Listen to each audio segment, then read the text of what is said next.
দূর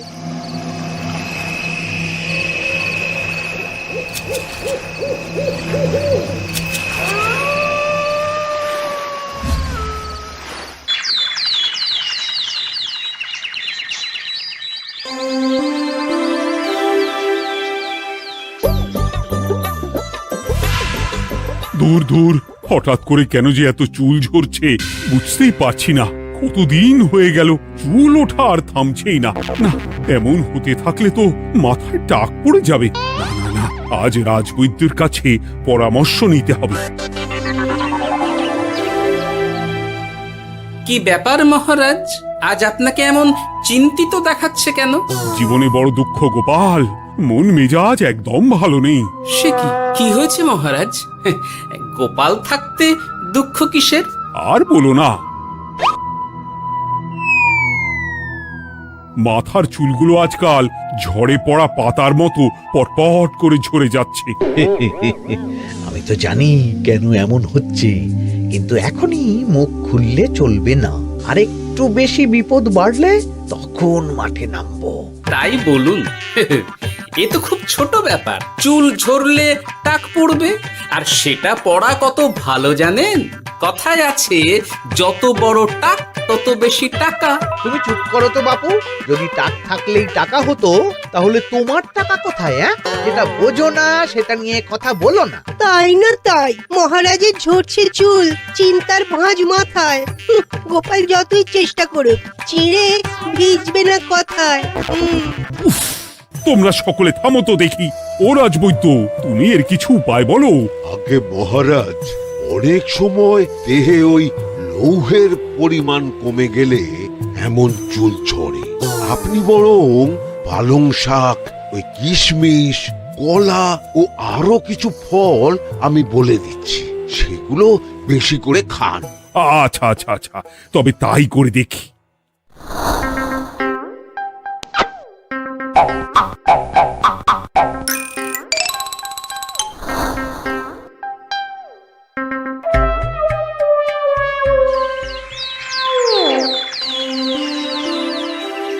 ও রাজবৈদ্য, তোমার কথা মতো শাক পাতা ফলমূল সবই তো খেলাম, চুল ঝরা বন্ধ তো হলোই না। তো জানতামই এমন হবে। কিন্তু মহারাজ, এমনটা তো হওয়ার কথা নয়। কিন্তু হচ্ছে তো। আরে আমার সাধে চুল, কোথায় চলে গেলি সব? এর জন্য তুমি দায়ী। তুমি এর জন্য শাস্তি পাবে বৈদ্য। আমাকে আমাকে ক্ষমা করে দিন মহারাজ, এমনটা হবে এ তো আমি ভাবতেই পারিনি। কিছু মনে করবেন না মহারাজ, ছোট মুখে বড় কথা বলছি, কিন্তু সত্যি এখানে রাজবৈদ্যর কোনো দোষ নেই। ওকে শাস্তি দেওয়াটা ঠিক হবে না মহারাজ। দেখেছেন মহারাজ, গোপালের সাহসটা দেখেছেন? আপনার মুখের উপর কথা বলছে। তা বলি, তুমি যখন এতই বোঝো, তাহলে নিজেই একটা আস্ত লোহা খেয়ে দেখো না, তোমার মাথায় চুল গজাচ্ছে কিনা। ঠিকই আছে, এসব মূর্খের মতো কথা কেবল আপনার থেকেই আশা করা যায় মন্ত্রী মশাই। মহারাজ, আপনি বিচক্ষণ মানুষ, আমার শুধু অনুরোধ, আরেকবার ভেবে দেখবেন। ঠিক আছে, রাজবৈদ্যকে আমি শাস্তি দেব না, কিন্তু সকলের জন্য আমার একটা ঘোষণা আছে। কি ঘোষণা? আমার এই কঠিন সমস্যা যে দূর করে দিতে পারবে, তাকে আমি বিশেষ পুরস্কারে ভূষিত করব। এই তো পেয়েছি, এই সুযোগ কোনোভাবেই হাতছাড়া করা চলবে না। এবারের সমস্যাটা সত্যি বেশ কঠিন। কি করলে যে মহারাজের চুল পড়া বন্ধ হবে সেই উপায় মাথাতেই আসছে না। হঠাৎ করে কেন যে এমন হলো কে জানে।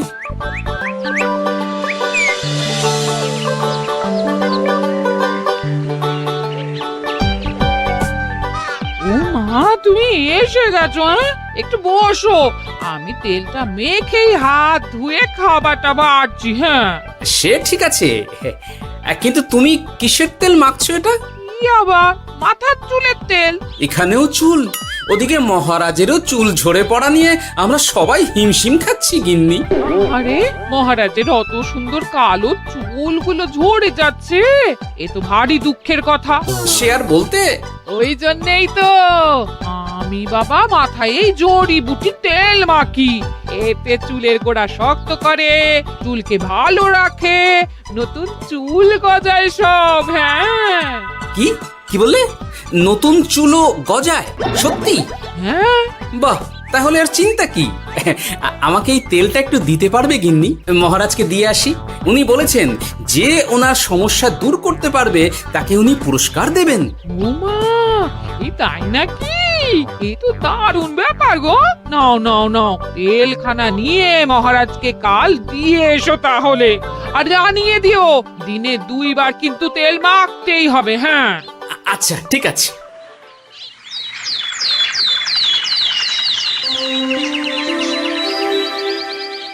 কোনো উপায় খুঁজে পেলে তোমরা?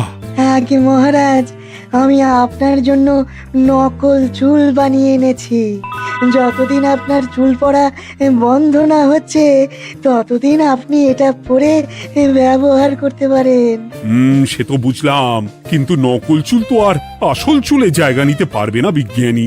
আসল চুলের কথা ভেবে আমি আপনার জন্য কেশুত্তে পাতা এনেছি মহারাজ। আচ্ছা বেশ।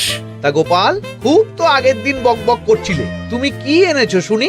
সেটা যথাসময়ে দেখতে পেয়ে যাবেন মন্ত্রী মশাই। এটা জড়িবুটি তেল মহারাজ। আমি এটা আপনার জন্য এনেছি। এতে নতুন চুল গজায় আর চুলের স্বাস্থ্যও ভালো হয়। আমার গিন্নিও ব্যবহার করে এটি, তবে দিনে 2 বার করে মাখতে হবে, তাহলেই ভালো ফল পাবেন মহারাজ। বাবা, তাহলে তুমি কেন মাখো না? আচ্ছা, আপনার সমস্যাটা ঠিক কোথায় বলুন তো মন্ত্রী মশাই? মহারাজের জন্য কিছু আনলেও কথা শোনান, না আনলেও কথা শোনান। সত্যি তো মন্ত্রী, কেন তুমি সব সময় গোপালের পিছনে পড়ে থাকো বলো তো? এরা তো তাও সবাই কিছু না কিছু আমার কথা চিন্তা করে এনেছে, তুমি তো সেটাও করনি। না, আসলে মহারাজ, আমিও ভাবছিলাম আপনার কথা, কিন্তু থাক, বুঝেছি। আহ, দারুণ। তেলের গন্ধটাও খুব সুন্দর। গোপাল, তোমায় অনেক ধন্যবাদ। আশা করছি ব্যবহার করলে খুব ভালো ফল দেবে। একদম দেবেই মহারাজ। দূর বাবা, ভেবেছিলাম এক, হলো আর এক। কোথা দিয়ে যে গোপালটা মাঝখান দিয়ে এসে নাক গলিয়ে ঢুকে পড়ে, খুব শক্ত পুরস্কার নেওয়ার। দেখাচ্ছি মজা।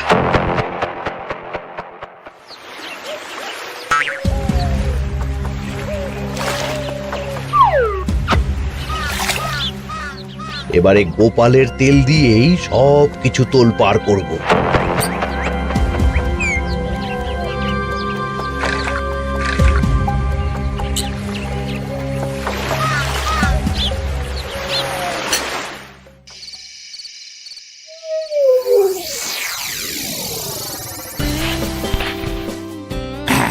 ব্যাস, হয়ে গেল 2 বার মাখা। গোপাল বলেছিল এতেই ভালো ফল পাবো, কিন্তু এখন মাখার পর মাথাটা কেমন জ্বালা জ্বালা করছে মনে হচ্ছে। হয়তো নতুন চুল গজাবে বলে এমন হচ্ছে। কাল সকালে বোঝা যাবে।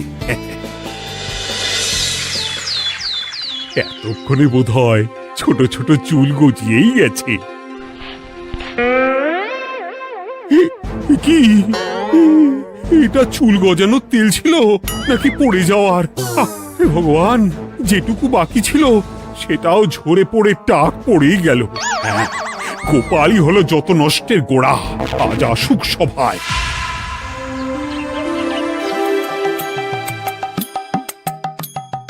এই যে এখন এলেন উনি। ও কি মহারাজ, আপনি এমন কাপড় মাথায় জড়িয়ে বসে আছেন কেন? তুমি আর এমন প্রশ্ন জিজ্ঞাসা করো না গোপাল, তোমার দয়াতেই মহারাজের এমন অবস্থা। মানেটা আমি তোমায় দেখাচ্ছি, দাঁড়াও। এই যে গোপালের দেওয়া তেল মেখেই আমার এমন হয়েছে, আর তার জন্য আমি তোমাকে কোনোদিনও ক্ষমা করব না গোপাল। বিশ্বাস করুন মহারাজ, আমার গিন্নিও মাখে এই তেল, কিন্তু এমন কিছু তো এখনো পর্যন্ত ঘটেনি। আমি আর কিচ্ছু শুনতে চাই না। আমার মাথা ভর্তি চুল আমি ফেরত চাই। যতদিন না আমার মাথার সব চুল ফিরে আসছে ততদিন আমি তোমার মুখও দেখতে চাই না। মহারাজ, আপনার কোনো চিন্তা নেই, আমি তো আছি। এবার এই সমস্যার একটা সমাধান আমি করেই ছাড়বো। কি ব্যাপার, মন্ত্রী মশাই এত লাফাচ্ছে কেন? এসবের পেছনে আবার ওনার হাত নেই তো? না, ব্যাপারটা পরে দেখতে হচ্ছে।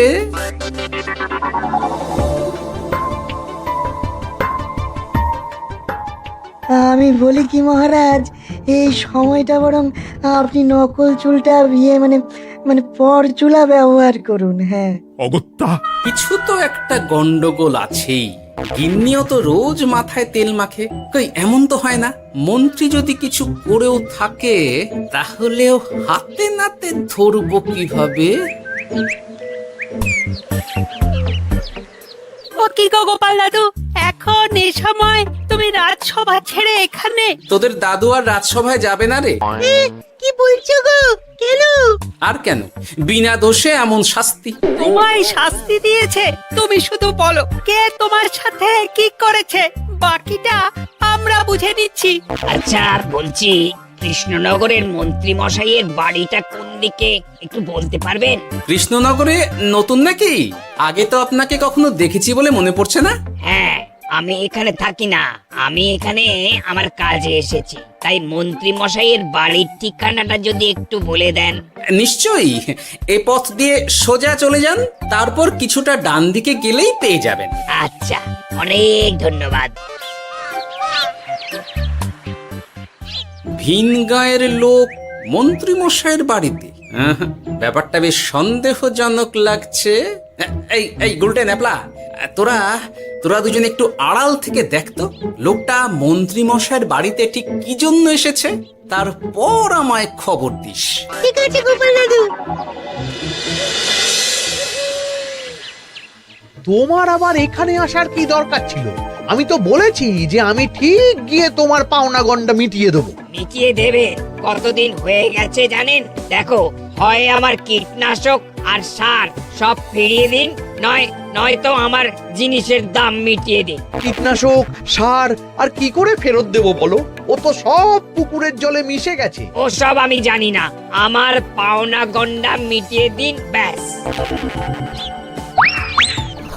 চল চল, এখনই তাহলে গোপাল দাদুকে গিয়ে সব জানাই। চল চল। দাদু, ও গোপাল দাদু। তোরা এসে গেছিস? আয় আয় আয় আয় আয়। মন্ত্রী মশাইয়ের মুখ থেকে অনেক খবর পেলাম। তাই নাকি? কি শুনি? মন্ত্রী মশাই ওই লোকটার কাছ থেকে অনেক কীটনাশক সার নিয়েছে, কিন্তু এখনো জিনিসের দাম মেটায়নি। হ্যাঁ, ওই জন্যই তো মন্ত্রী মশাইয়ের উপর লোকটা খুব লেগেছিল, হুমকিও দিয়েছে 1 সপ্তাহের মধ্যে জিনিসের দাম সব মিটিয়ে দিতে হবে। তাই নাকি? কিন্তু কীটনাশক সার নিয়ে মন্ত্রী মশাই কি করবে? সেটা তো বলতে পারবো না দাদু। তবে হ্যাঁ, মন্ত্রী মশাই ওই লোকটাকে বলছিল যে ওই সব কীটনাশক সার পুকুরের জলে মিশে গেছে। কি বললি? পুকুরের জলে? আচ্ছা, এবার দুয়ে দুয়ে 4 করা গেল। অনেক ধন্যবাদ রে তোদের। বল বল, তোরা কি খাবি? কিচ্ছু লাগবে না গোপাল দাদু, তবে ভোলা বয়ের আর মিষ্টি খাওয়ালে। আচ্ছা আচ্ছা। কি করে যে মহারাজকে আসল ব্যাপারটা বোঝাই, কিছু তো একটা উপায় বের করতেই হবে। তা বলি বাবা, রাজসভায় যেতে হবে না বলে কি সারাদিন এইভাবেই শয়নে শয়নে দিন কাটাবেন বাবা? হ্যাঁ, উপায় পেয়ে গেছি। বুঝলে গিন্নি, আমাকে একটা জায়গায় যেতে হবে, বুঝলে? তারপর ওখানে যদি কাজ হয় তাহলে আগামীকাল রাজসভায় আমি যাব। কিন্তু তুমি যে বলেছিলে তোমার এখন ছুটি। হ্যাঁ, কি আর করি বলো, গুরুত্বপূর্ণ একটা কাজ, তাই যেতেই হবে। আচ্ছা যাও। ওই গো বিজ্ঞানী, আরে গোপাল যে, বলো। এই যে বিজ্ঞানী, একটা বিশেষ দরকারে তোমার কাছে এলাম, বুঝলে? হ্যাঁ, বলোই না। আচ্ছা, এই দূষিত জলকে কিভাবে আবার পরিশুদ্ধ করে বলতে পারবে? কেন পারবো না? জলের মধ্যে একটু চুন আর ফটকিরি দিয়ে দিলেই জল আবার দূষণ মুক্ত হয়ে যাবে। তবে ওগুলো দেওয়ার পর কিছুদিন সেই জলকে ব্যবহার করা বন্ধ রাখতে হয়। হ্যাঁ, আচ্ছা আচ্ছা, অনেক ধন্যবাদ। আসি তাহলে, হ্যাঁ?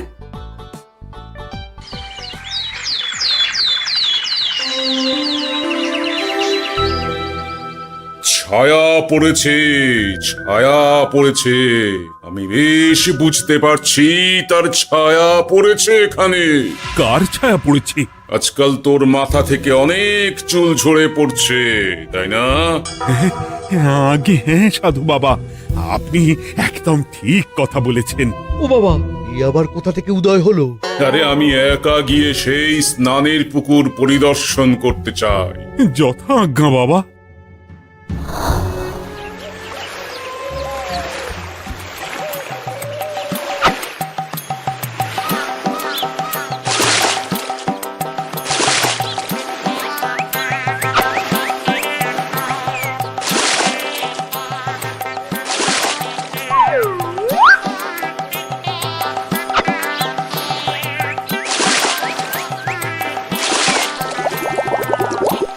যাক বাবা, মোটামুটি সপ্তাহখানেক এভাবে থাকলেই পুকুরের জল আবার আগের মতো পরিষ্কার হয়ে যাবে। এবার শুধু মহারাজকে একটু বুঝিয়ে বললেই হয়ে যাবে।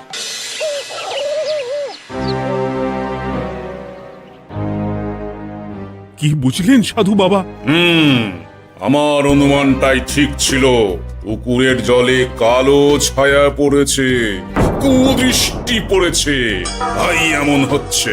সে কি? কি কালো ছায়া? যত সব বাজে কথা। জল দূষণ করলাম আমি, আর দোষ পড়ছে কালো ছায়ার উপর। তাহলে এখন কি হবে? চিন্তার কোনো কারণ নেই। আমি মন্ত্রপুত ভস্য ছড়িয়ে দিয়েছি। 1 সপ্তাহ ওই পুকুরের জল স্পর্শ তো দূর, পুকুরের কাছেও যাওয়া নিষেধ। তাহলে আমার মোহরের কি হবে? যথা আজ্ঞা সাধু বাবা। ও কি, তাহলে মহারাজ এতদিন স্নান করবেন কোথায়? সে কথা কাউকে চিন্তা করতে হবে না। মহারাজের ওপরে কালো ছায়া পড়া জল পড়েছে, তাই আগে সেটা শোধন করতে হবে। আমাকে তাহলে কি করতে হবে সাধু বাবা? আমার শিষ্য গোপাল আমাকে আগেই এই বিষয় জানিয়েছিল। আমি তার হাত দিয়েই তোর স্নানের জল পাঠিয়ে দেব। তাই আগামী 1 সপ্তাহ সেই জল দিয়েই তোকে স্নান করতে হবে। কি গোপাল? দেখছো তো মন্ত্রী, গোপাল আমাকে কত ভালোবাসে। আমি ওকে কত কথা শোনালাম, কিন্তু না না না না, কাল থেকেই আমি আবার গোপালকে রাজসভায় ডেকে আনবো। আমি আসছি, আমার কাজ হয়ে গেছে। আর হ্যাঁ, তোর স্নানের পুকুরের চারিদিকে প্রহরীর বন্দোবস্ত কর। কাক পক্ষীও যেন ওখানে প্রবেশ করতে না পারে। আচ্ছা বাবা, আচ্ছা।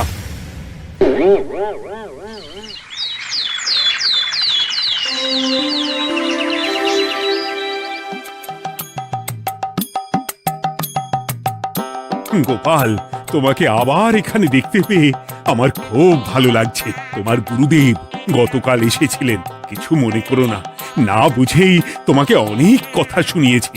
না মহারাজ, আমি জানি আপনি আমাকে খুব ভালোবাসেন, তাই আমি কিছু মনে করিনি মহারাজ। এই নিন, আমি আপনার স্নানের জল এনেছি। হ্যাঁ হ্যাঁ হ্যাঁ, দাও দাও দাও।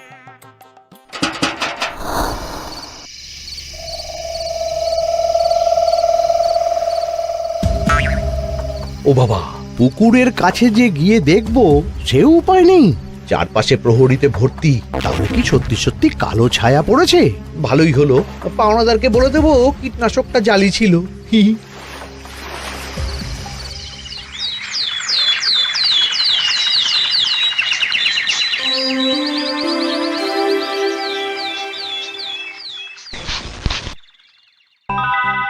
এই তো আমার সেই পুরনো কালো চুলগুলো আবার ফিরে এসেছে।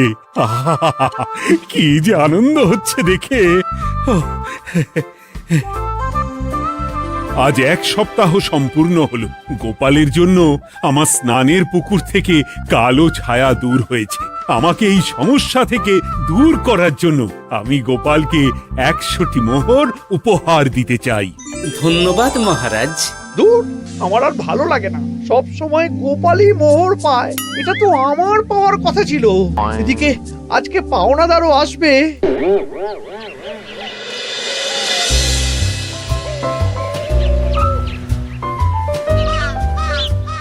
গোপাল দাদু, ওই লোকটা এসে গেছে। আচ্ছা, আসছি। এটা তো মন্ত্রীর বাড়ির দিকে রাস্তা। আমরা তাহলে ওদিকে কেন যাচ্ছি গোপাল? আপনার পুকুরের আসল রহস্যটা কি সেটা আপনি জানবেন না মহারাজ? মানে নিজের চোখেই দেখুন, তাহলে বুঝতে পারবেন। আর একটু সময় দাও আমায় ভাই, এমনিতেও তোমার কীটনাশক কোনো কাজের নয়। কি এখন এসব কথা? আর একদিনও সময় দিতে পারছি না। একটু বোঝো, একটু। সব আমি মহারাজের পুকুরের জলে মিশিয়ে দিয়েছি। মন্ত্রী, তুমি তাহলে সেই কালো ছায়া? মহারাজ, আপনার পর্দা ফাঁস হয়ে গেছে মন্ত্রী মশাই। তুমি তাহলে সবটা জানতে? একদম প্রথম থেকে। এই রে, খুব জোর ফেঁসেছি। এদিকে পাওনাদার, ওদিকে মহারাজ, এইখান থেকে কেটে পড়তে হবে। ই! গন্ডগোল করে আবার পালানো হচ্ছে কবে রে? বলো, কেন করেছিলে? মহারাজ, আমি ভেবেছিলাম আপনার সব চুল উঠে গেলে আমি আপনার কাছ থেকে চুল গজানোর ওষুধ দেওয়ার নামে অনেক টাকা লুটবো। কিন্তু সেই ভাবনা ভাবনাই থেকে গেল, সেগুড়ে যে বালি হয়ে গেল। ভাবা যায় চুলের জন্য চুলো চুলি, হ্যাঁ?